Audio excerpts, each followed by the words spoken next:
Spinosauridae is without a doubt one of the most popular dinosaur groups out there. I mean, it contains some really cool dinosaurs like Baryonyx, Suchomimus, Irritator, and of course the heavy hitter itself, Spinosaurus, who happens to be my all-time favorite dinosaur. Like, such a cool creature, you know? However, it certainly must be stated that this group is incredibly frustrating. And one of the reasons why it's so frustrating is because Spinosaurids have a tendency to be incredibly fragmentary. Barring a few exceptions, most species that we find are based off of very few scattered fossils, which obviously doesn't offer a lot of insight about that specific animal, which then makes it so that this whole family is pretty mysterious. They have relatively mysterious origins, they have relatively mysterious lifestyles. Like, there's still a lot of debates going on about the exact lifestyle of Spinosaurus, for example. Like, was it a heron-like dinosaur or was it a swimming dinosaur? And even though we do have a decent amount of evidence, we still do need more data,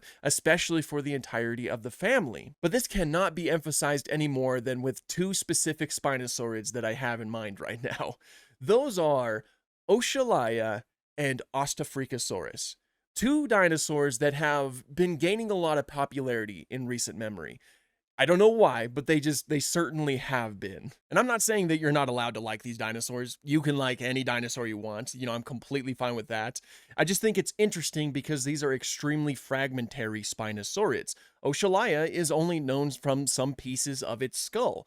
Ostafricosaurus is only known from teeth. And again, you can still very much like these dinosaurs. You know, that is completely up to you. In fact, one of my favorite Spinosaurids is Ceratopsuchops, and it is an extremely fragmentary Spinosaurid. It's truly unfortunate. But still, it must be said that these guys are some of the most frustrating Spinosaurids out there because of how fragmentary they are. You know, they don't offer too much insight about the family as a whole, and they especially, like the fossils we have, especially don't offer a lot of insight about the actual animals that they went to. But oddly enough, I oftentimes see people talking about these dinosaurs like we know a lot about them. This has especially been coming up a lot since the reveal of Spinosaurus in The End of Oak Street. Like, now we know that at the very least a Spinosaurid is going to be in that movie, which, you know, could have some interesting implications, because if this movie takes place in the Jurassic period, then you have a Spinosaurid in the Jurassic. Now, first of all, every time there's a Spinosaurus that's appearing in a movie, I oftentimes see people stating something like, oh, it could be Ocellalia.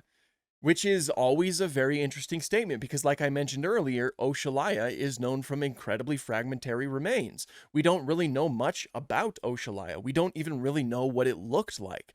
But a lot of people think that we do know what it looked like, and the reason being is because artists have, you know, recreated the animal, and they oftentimes make it look like this. It kind of just looks like Spinosaurus in the art.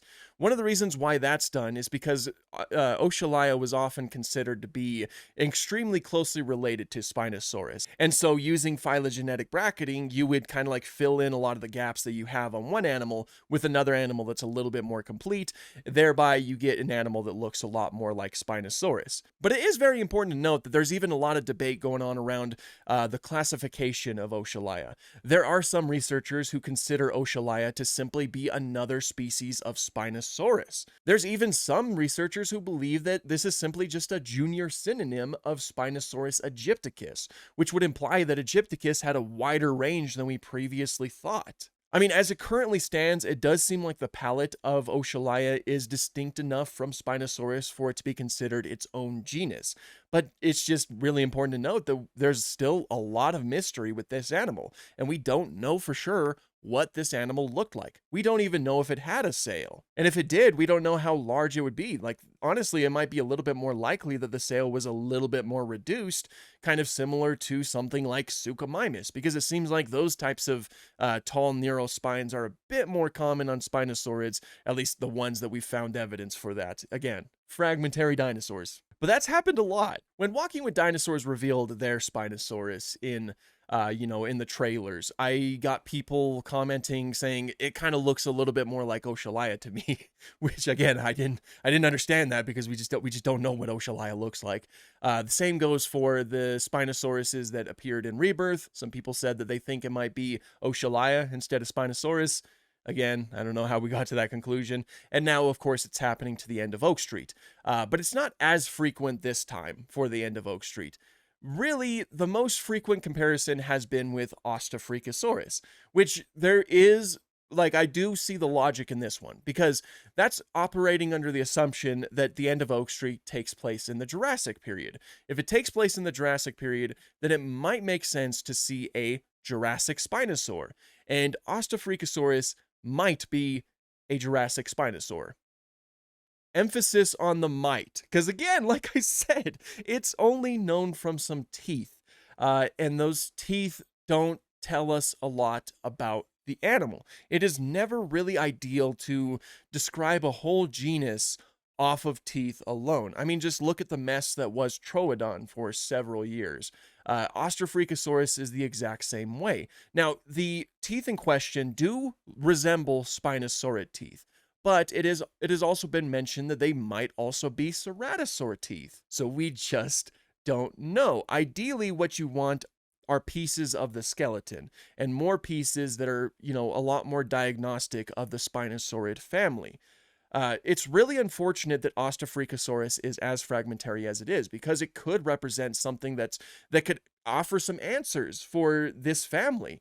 Because, like I mentioned, it is an animal that lived in the Jurassic period. It also lived in Tanzania, which would also have some pretty interesting implications. Now, the reason why that would offer a lot of good insight is because we don't really have any Jurassic Spinosaurs at the moment. Now, evolutionary models do predict that Spinosauridae saw its start in the Jurassic period. That's when they branched off of the group known as Megalosauroidea.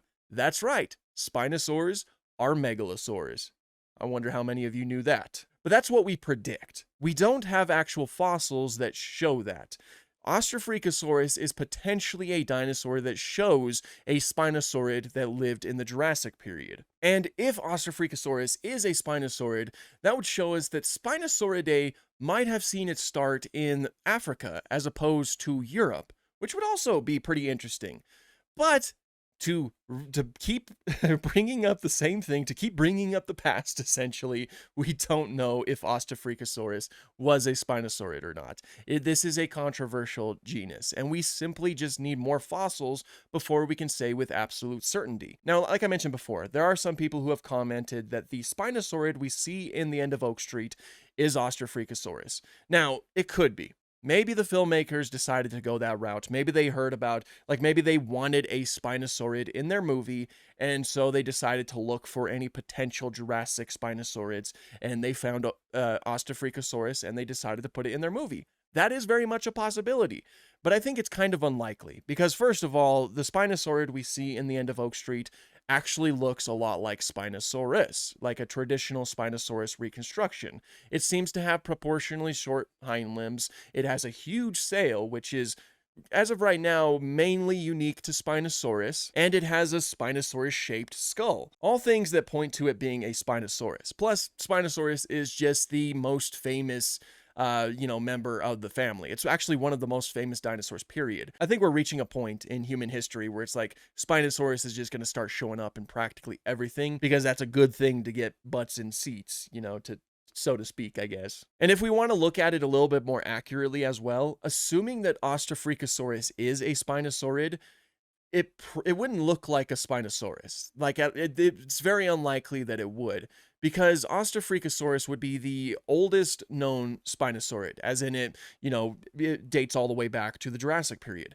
It would be closer in time to the split from the rest of Megalosauroidea, which means that it would have probably more basal Spinosaurid traits. Like, it might not have much of a sail, for example. Maybe it would have tall, narrow spines, but, it might not have anything too crazy.